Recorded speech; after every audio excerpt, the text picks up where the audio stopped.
everyone. I'm Marfuggi.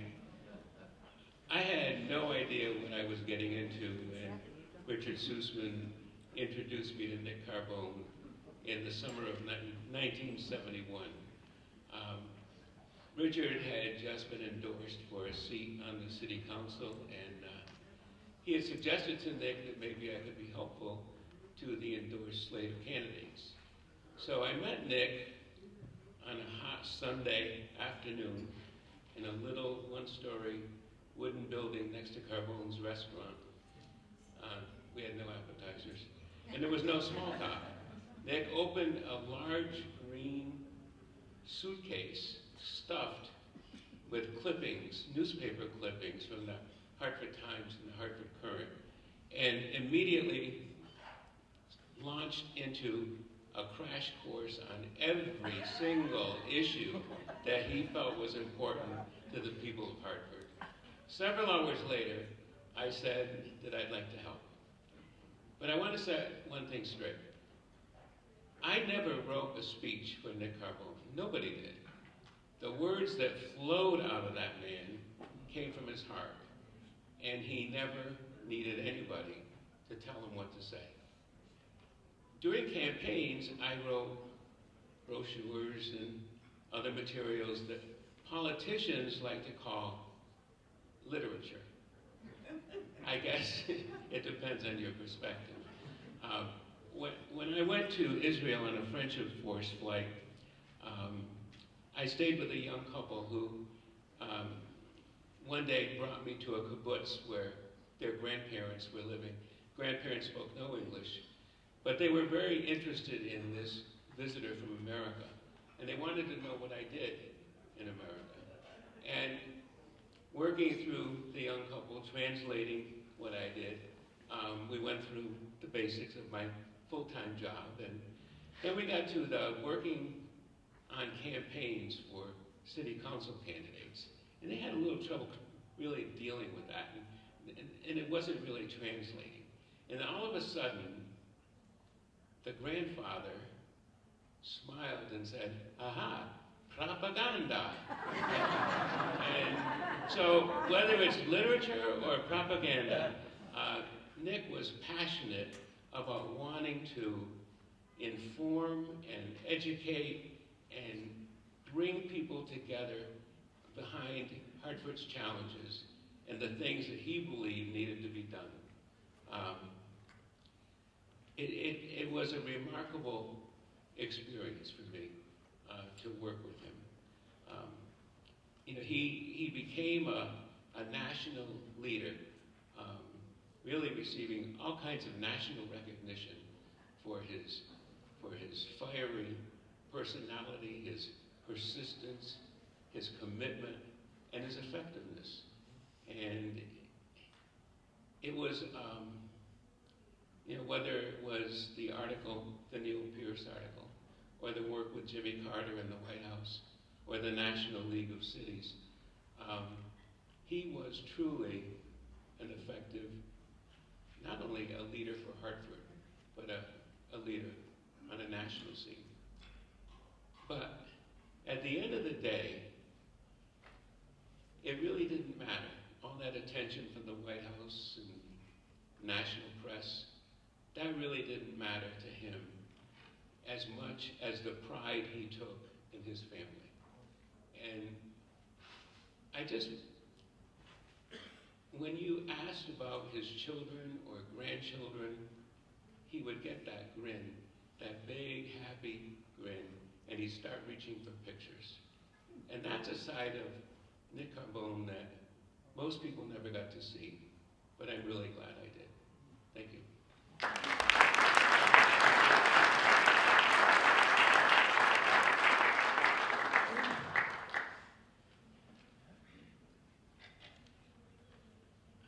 I'm a little bit in awe after these speakers because I thought I knew Nick pretty well, but I've learned an awful lot about him today, all positive, all wonderful, some humor. And just as a sidelight, Joe also married me and Ingrid, and that's been a terrific marriage. He has other skills, but he may be best known for that. But I was pleased when Nicky called me and asked me to speak, because Nick was, and this is the same line that Edith used, but it's true for both of us and many more. But Nick was my friend, and he was my mentor, and he was my leader. Not just the 10 years, the 8 years we served together on the city council, but for 45 years until the last week or so of his remarkable life. So I'm going to tell two very short stories about Nick's integrity and sacrifice, although he wouldn't use the word sacrifice. But I'd been on the city council about a few months, and Nick called me one day and asked me to come down to Victoria Road, which I did. And at that moment, there were only 6 young kids in the family, Nick and Barbara. Young Barbara was in her infancy, and Nicky was about 13 years old. But Nick and his wife Barbara were then discussing whether they were going to put some money into the kitchen. They had a little money set aside, or whether they were going to put furniture in the living room. And as I walked in the house, that living room was barren. But as the family knows, they decided on the kitchen, and I can just imagine the great meals and years and discussions they had for that time they were all at Victoria Road. Nick was then earning the fabulous salary of $4,000 a year, so that discussion was a very meaningful discussion to Barbara and to Nick. A few months after that, we were at City Hall together, and Nick says to me, "I did it." So, of course, you never know what it's going to be. And he says, "I gave up my real estate license and my insurance license." I said, "Well, why did you do that, Nick?" He said, "Well, the only people that come to me now when I'm at City Hall are people that want me to do something for them on the council." He said, "The simplest thing is just to get rid of both of them," which had been his income. So he continued with that worldly sum of $4,000 a year for the remaining 7, 8 years of his term on the council. But again, he wouldn't call it sacrifice. It was just part of doing what Nick had to do. The third story has to do with Nick's commitment and effectiveness in social justice. When I went on the city council, joining a few others, Bill DeBella, George Levine, Barbara Kennelly joined us later, Nick assigned me to the Public Safety Committee. And I was the new councilman, everyone else was an incumbent, so I figured it was the booby prize.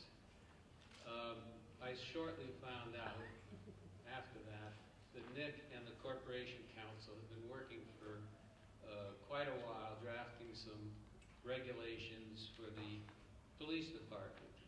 Many of you remember in '68, Hartford had its riots, just like 100 cities across the country. But then it had 4 separate shootings of teenagers, black teenagers, running away from policemen. And that obviously not only incensed Nick, he wanted to do something about it. So here I'm new on the council. He presents me with all the research they've done, and we proceeded to get passed through the council gun guidelines with training for the police department and a civilian review of all complaints coming into the police department. And we felt pretty good about it. We passed it. The police department had absolutely no interest in implementing what we passed. And Nick said, "Well, we're going to go to court." And he went into federal court, and we won. And we got a judgment against our own police department. But nothing much happened, and ultimately change in leadership, and those guidelines were passed. That sounds like a good story. However, 30 years later, I get a call from Nick.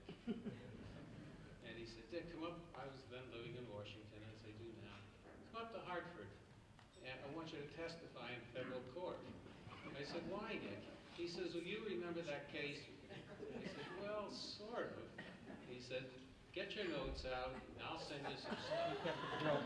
So I come up, this was about 2004 or 5. He got the judge who had retired, the federal judge, to come out of retirement to hear the case. And we won the case.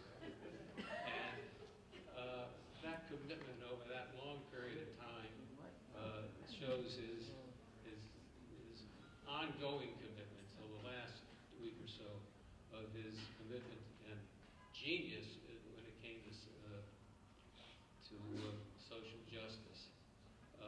If I had to choose one word to describe Nick, and there probably wouldn't be too much disagreement, it would be powerful, but not power for its own sake, not power to advance his position, but power to help the city that he loved right up till the last day of his life.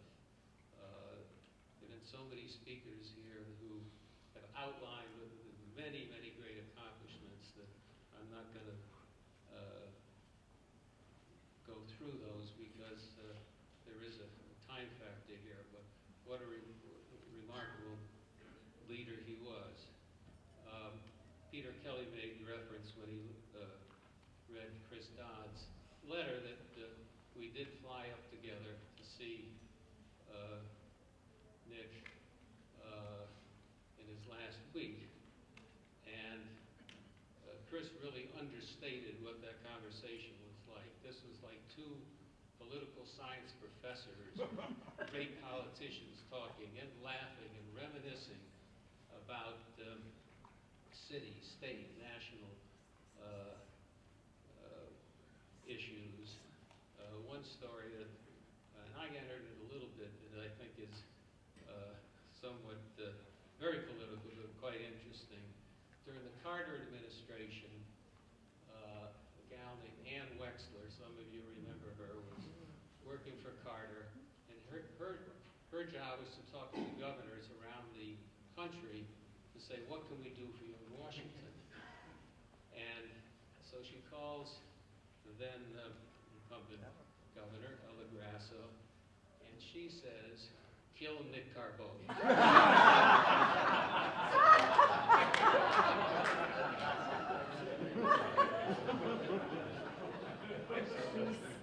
On that note, I think I'll just say I'm delighted to be here. Nicky, thank you again for giving me a chance to reminisce a little and to listen to all the great friends of Nick's. And it's been a privilege to know him and to have worked with him.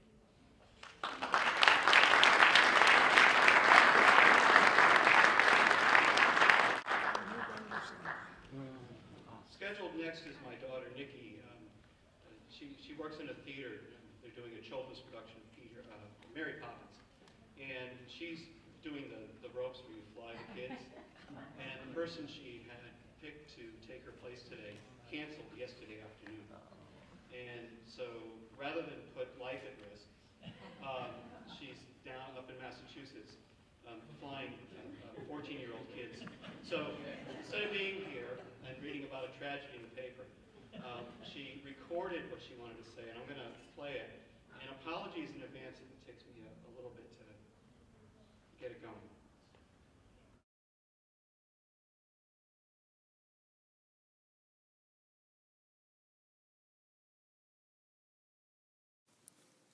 When my father Nick asked me to speak today, I had a terribly hard time settling on a story. I had the unique opportunity to have a long and varied relationship with my grandfather Nick. From being the eldest grandchild of 18, to loving and patient caretaker, to trusted friend, I knew my grandfather in many ways and saw many sides of the great man we've gathered to remember today. I considered all the things we did together when I stayed with him. The stories he told me, the movies we watched, the walks we took, and then a different memory crept to mind, and I'd like to share that with you now.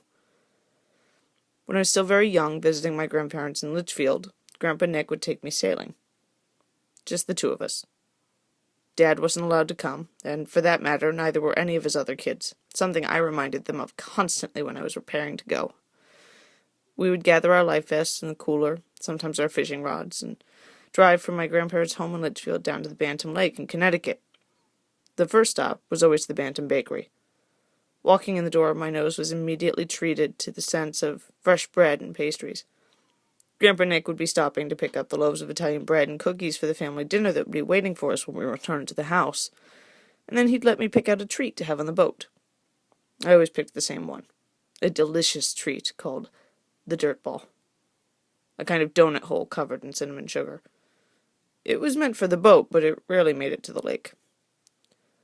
When we arrived, my impatient young self immediately became bored unloading the snacks and the life vest from the car and applying the sunscreen and the bug spray, and the sugar high had not quite kicked in. I was yearning for another dirt ball, and I was so tired, and why couldn't we just go home? And finally, after what seemed like hours, and in reality lasted all of 20 minutes, it was time to shove off and cut smoothly across the water. Grandpa would raise the mainsail, teaching me how to watch out for the swinging boom and tie off the jib. He would start the motor that took us out of the dock area and let me steer us to the center of the lake. The water was a deep green, and I would reach my hand in to feel the kelp trap my fingers in its slimy embrace. The wind filled our sails, and we would let it take us wherever it pleased as we relaxed in the sun and let the cool breeze blowing over the water rush over us as well.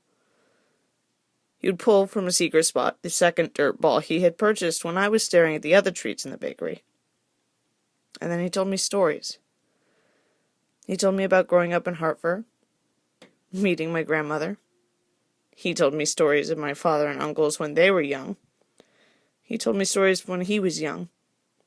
He would fill me with these tales of love and humor and a great sense of pride and a smidgen of civic duty. I didn't appreciate all of the stories then, but now I cherish them, and I always will. Thank you.